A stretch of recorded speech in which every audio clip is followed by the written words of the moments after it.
Hello students, मैं teacher Mukesh Kumar. Welcome in my math class. आज की क्लास में worksheet 86 quadratic equation 10th class द्विघात समीकरण, और इसमें इसकी आज तीसरी वीडियो है रिवीजन की।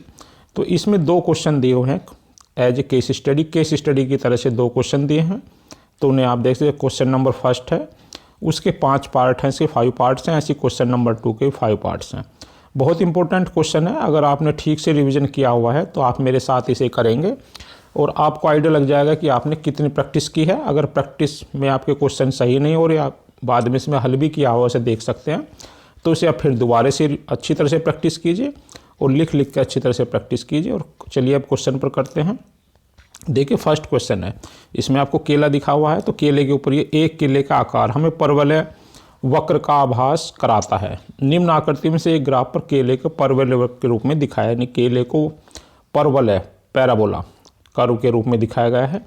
केले की आकृति को द्विघात से प्रयोग करके प्रश्नों के उत्तर देने। तो इम्पोर्टेंट यही है, इसमें देखिए केला हुआ है और ये कर्व है इस तरह से ये और ये एक्स एक्सिस है, ये एक्स एक्सिस है और ये वाई एक्सिस है।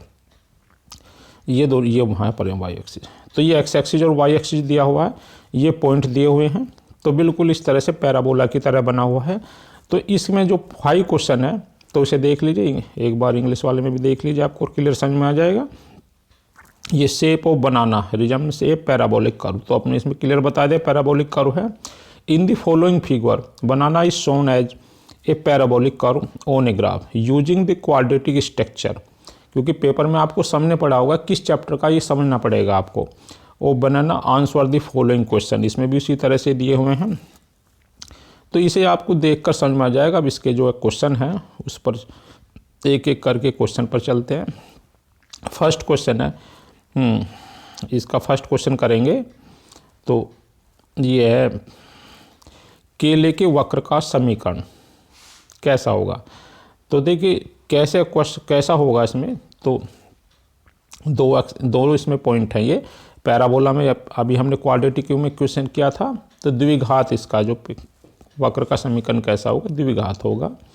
केले का वक्र का समीकरण क्वाड्रेटिक होगा इसमें। तो फर्स्ट ये बी आंसर है इसका। और सेकंड द्विघात समीकरण का मानक रूप, तो ये आपने खूब किया था। A X square plus B X plus C equal to 0 और A is not equal to 0। तो इसका बी पार्ट होगा, इसका भी बी पार्ट ही होगा ये। तो ये बी पार्ट नहीं, इसमें ए एक्स स्क्वायर, इसमें देखिए गलत है, सी पार्ट होगा। A X square plus B X, ये इस तरह से होगा। A X square plus B X plus C is equal to 0 और A is not equal to 0। तो ये सी आंसर सही होगा इसका, क्योंकि अगर इसमें एक्स स्क्वायर है तो बी इसका आंसर गलत होगा। अब इसमें थर्ड है, इसमें हर द्विघात समीकरण में ज़्यादा से ज़्यादा कितने मूल होंगे। तो ज़्यादा से ज़्यादा उसके 2 ही मूल हो सकते हैं इसमें। तो इसका भी बी पार्ट आंसर हो जाएगा। ज़्यादा से ज़्यादा उसके 2 मूल होंगे। तो और इसमें फोर्थ पार्ट में केले का ग्राफ एक्स अक्ष को किन बिंदुओं पर स्पर्श करता है।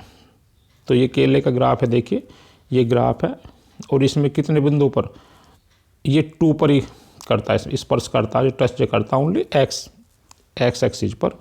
एक ही पॉइंट पकड़ रहा है 2। तो इसका जो आंसर हो जाएगा इसमें, ये केले का ग्राफ एक्स अक्ष को केवल एक बिंदु पर, डी इसका जो आंसर हो जाएगा। तो ये एक साथ में लिखे हुए हैं हम, अभी आप इसमें देख सकते हैं। जैसे ये भी कर चुके हम, 2 मूल होंगे। केले के ग्राफ एक्स अक्ष को इसमें देखोगे तो सिर्फ एक ही पॉइंट पर, ओनली 1 पॉइंट है।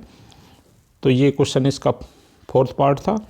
और फिफ्थ पार्ट है इसमें क्वाड्रेटिक इक्वेशन को graph open value of discriminant. तो वैल्यू ऑफ डिस्क्रिमिनेंट देखिए, उसमें जो ग्राफ बना हुआ इस तरह से, ये इस तरह से ना होकर, ये जिसमें 2 पॉइंट होते हैं, लेकिन उसमें क्या बना हुआ है, जहाँ ग्राफ है एक ही पॉइंट पर, इस तरह एक ही पॉइंट ओनली 1.2 पर। तो इसके मतलब 2 इक्वल पॉइंट है। और 2 इक्वल पॉइंट किस में होते हैं, जब उसके डिस्क्रिमिनेंट 0 हो, डी इक्वल टू 0, यानी रूट्स उसके इक्वल होंगे। तो इसके इक्वल रूट्स इक्वल टू 0 होगा इसका। तो इसमें पूछा वैल्यू, जब दोनों रूट इक्वल होंगे, 1 भी 2 और सेकंड भी 2, तो डिस्क्रिमिनेंट का मान कितना होगा, 0। तो इसका आंसर सी होगा। नेक्स्ट क्वेश्चन नंबर 2 है, इसमें भी क्वाड्रेटिक इक्वेशन है।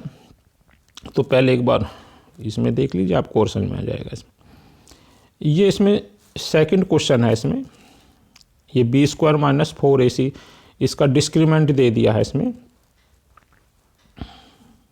ये B square minus 4ac D की वैल्यू रखते थे विविध कर्व, तो इसकी वैल्यू 0 हो जाती है, तो इक्वल रूट्स हो जाते थे, और 0 से ज़्यादा वाले रूट में ग्रेटर देन 0 में ये फिर परिमेय संख्या या फिर रेशनल इरेशनल ये आपने किए थे, इसी के ऊपर क्वेश्चन है सारे। तो निम्न में से किस एक समीकरण का मूल 2 है, तो ये इसके सभी के इसका मूल √2 है, तो √2 एज ए √2 है क्वाड्रेटिक इक्वेशन का। तो किसका, इसमें 4 इक्वेशन दी हैं, तो सभी में वैल्यू पुट कर देंगे x = 2√2।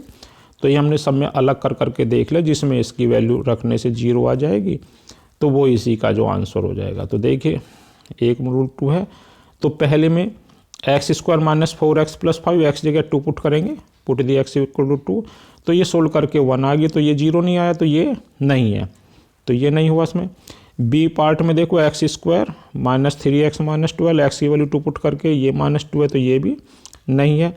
सी में रखने से x = 2 ये सोल्व किया, तो 14 - 14 0 आ गया, तो ये इसका सी आंसर है।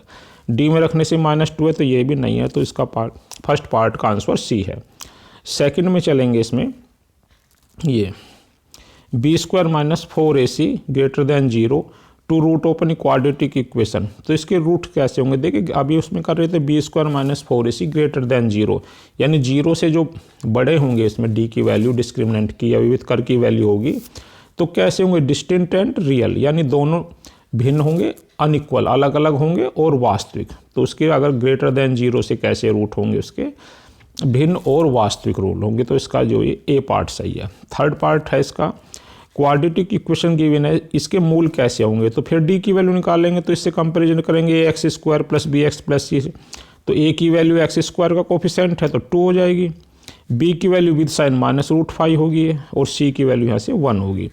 d की वैल्यू पुट करेंगे, तो ये फाइनल √5 है, √5 का स्क्वायर जो होगा ये 5 हो जाएगा, 5 - 8, √5 माइनस का भी स्क्वायर ऑलवेज पॉजिटिव होता है, तो 5 - 8 और ये -3 होगी। जब माइनस में d की वैल्यू << 0 होती है, तो इसके नो रियल रूट, इसके कोई रूट नहीं होते, तो इसका जो ये सी आंसर सही हो जाएगा, इसमें नो रियल रूट्स होगा इसमें।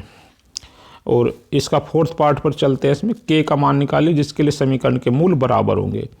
देखिए इसमें इसके रूट्स कैसे होंगे, बराबर होंगे, इक्वल होंगे for the value of K for which quadratic equation has equal roots, तो इक्वल रूट्स में d की वैल्यू 0 होगी, तो पहले इसमें x² + bx से कंपेरिजन करके x की वैल्यू a की वैल्यू 2 होगी, b की वैल्यू -k और c की वैल्यू k होगी। a b c की वैल्यू फाइंड कर लेंगे इसमें।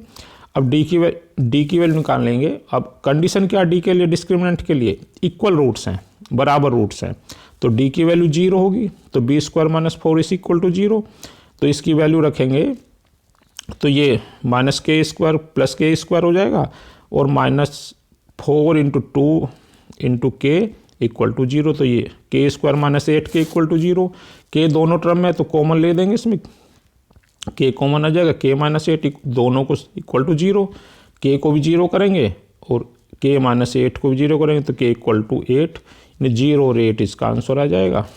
तो इसका जो है ये आंसर इसका डी पार्ट सही होगा।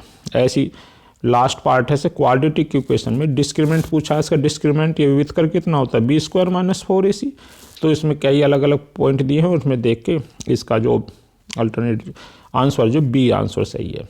तो स्टूडेंट से इसे ठीक से प्रैक्टिस करो और इसे करके ग्रुप पर भेजो और क्लास में भी करके लाना। थैंक्स।